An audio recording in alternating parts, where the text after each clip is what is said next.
পূর্ব আফ্রিকার দেশ মাদাগাস্কারে চলমান বিক্ষোভের মুখে সরকার ভেঙে দেওয়ার ঘোষণা দিয়েছেন রাষ্ট্রপতি অ্যান্ড্রি রাজোয়েলিনা।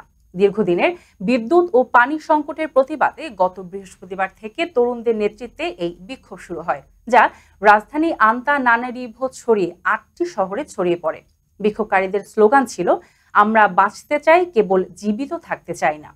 জাতিসংঘ জানিয়েছে, নিরাপত্তা বাহিনীর অতিরিক্ত বল প্রয়োগে অন্তত ২২ জন নিহত ও শতাধিক আহত হয়েছেন। তবে সরকার এই দাবি অস্বীকার করে বলেন, এই সব তথ্য ভ্রান্ত।